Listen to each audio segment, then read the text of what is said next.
Chris's house. Yeah, we met at my house. For a potluck right after church.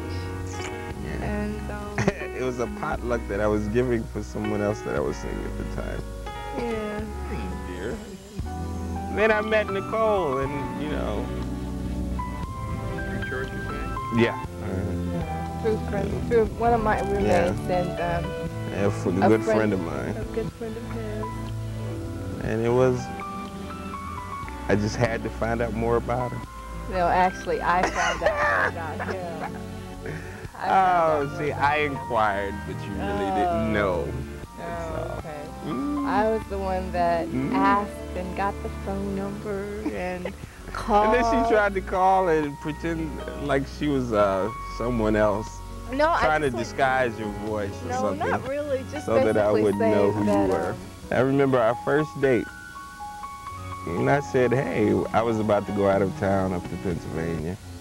Pine Porch. Yeah. And I said, do you want to go? And she shocked me and said yes. This was a 12 midnight, okay? Really? At 5 o'clock that next morning. Now you know there had to be something there for me to say. I'm just not the spontaneous type.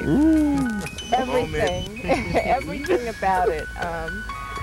Chris asked me while we went down to Martinique, which is my hometown, and after we said the blessing, and mind you, every one of my family was sitting around the table. We were outside on the porch, and we were about to have lunch, and after we said the blessing, he said, well, Daddy, I have something to ask you.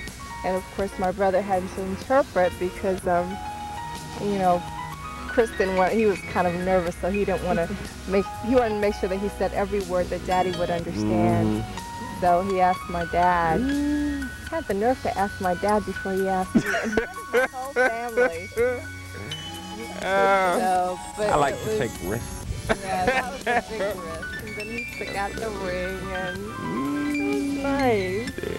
Yeah, really exciting. It was truly divine intervention because I was planning to propose to her before we left the States, but I did not know how. I said, hey, it's now or never.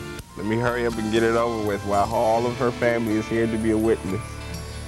And I said, hopefully, Lord, you'll allow her to say yes, so I won't have to find myself getting some way to downtown to go back to the States today due to embarrassment or whatever, but it worked out very well. If I had planned it, I couldn't have done a better job.